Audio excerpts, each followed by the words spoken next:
Hello and welcome to Soaring Café. I'm Rand Baldwin and I have here with me Dr. Walt Cannon.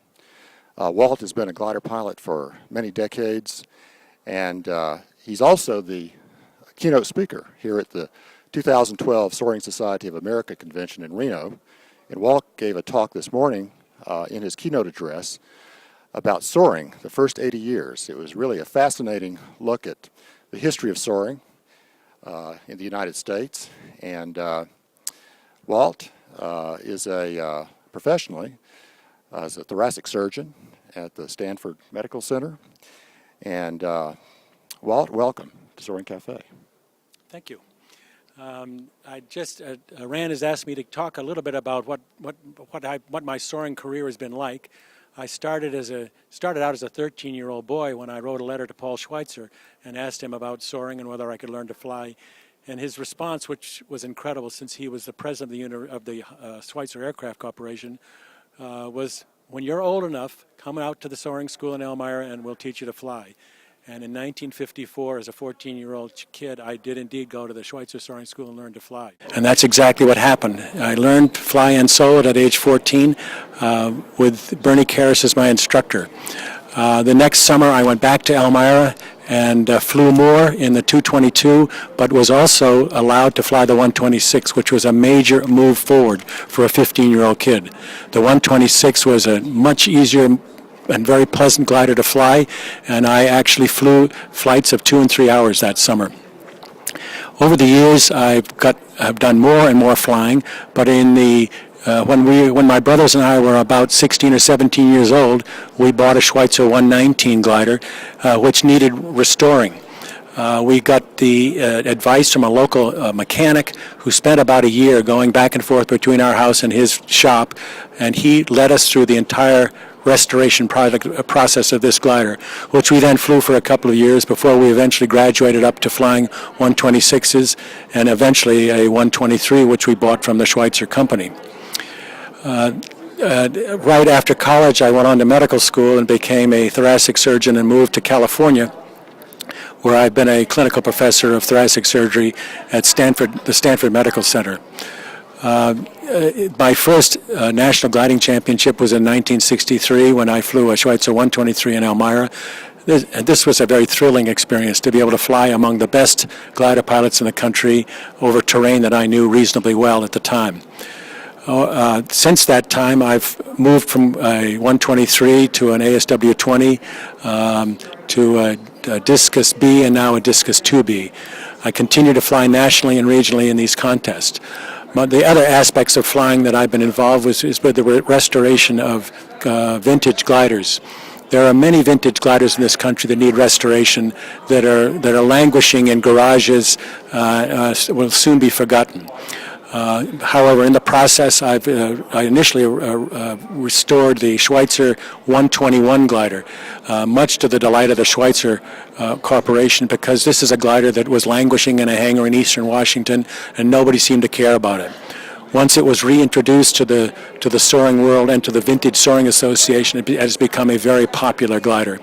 I've subsequently sold that one, and my next project was a Schweitzer 17 glider.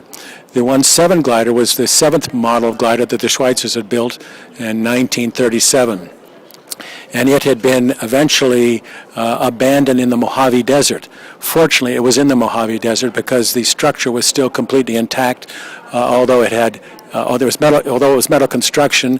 There was no rust on it, although there were broken ribs and dents, and it needed a complete restoration job.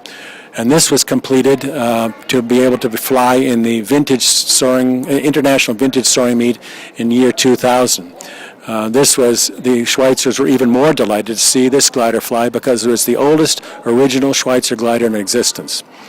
Since that time, I've restored a ASK-13 and a Zugvogel 3A. My present project happens to be an airplane, and it's my second J3 Cub that I'm working on. I've subsequently retired from medicine, and I'm a director of the operating rooms at Stanford, and continue to fly and always look forward to flying in the summers, either in the either in the regionals or national gliding championships. I'm amazed at the quality of the gliders that we're flying these days compared to what we flew many years ago. They're easy to put together, they're light, they're easy to take care of, and they have terrific performance. Not only do the gliders have terrific performance, but the equipment that we have in the gliders has dramatically changed over the years since I've been flying. The GPS system is a huge change in how we fly gliders and how we run contests. And all of the electronic data that we can have in the flights has made the soaring, in some respects, more interesting, more challenging, and in some respects, more complicated. But it's still, as forever, it's a lot of fun. I don't want any of us to forget the vintage gliders which are out there, many of which can be bought rather cheaply, and hopefully these gliders and some of the older gliders can be refurbished and reintroduced to the glider world so that younger people can fly gliders that are cheaper and still good soaring machines. We're having a good time here at the Soaring Convention in Reno, Nevada, and wish you all could be here. Thank you. Well, thanks so much, Walt. I do have a couple of questions for you. What's your primary glider these days? What glider do you fly most often? The primary glider that I fly right now is a Discus 2B, and I've had that one about 5 years now. I had an ASW 20 in the past, and the first fiberglass one was actually a Lebel, which I was truly loved because it was such a dramatic jump from a Schweitzer 123 with a glide angle around 30 to 1 to a Lebel with a glide angle near 40 to 1. So. Well, the second question has to do with the research you must have done to prepare this presentation. There were a huge number of photos in there I had never seen before of vintage gliders and classic gliders. How long have you been preparing the work that went into this presentation? The actual preparation is probably a couple of months, and I must say with the internet and with the ability to get pictures off the internet, you can really put together a talk like this easily. However, I've got bound copies of Soaring magazine that go back to 1955. So I literally went through every Soaring magazine from 1955 to the present. And that took a lot of time, but it was a lot of fun to relive the Soaring that I know. I mean, I've lived gliders for many of those 80 years, and reliving it through the Soaring magazine again and again was really a remarkable and sometime emotional time, because I knew all the people. I've known all the people in Soaring since the 50s, and many of them I met in my later years in Soaring who were there in the 30s, including people like Johnny Robinson, Irv Prue, some of these big names in the distant past. Well, thank you so much. It's been a pleasure talking with you, Walt, and the presentation was wonderful. And I know you've gotten a lot of kudos from it, and they're well deserved.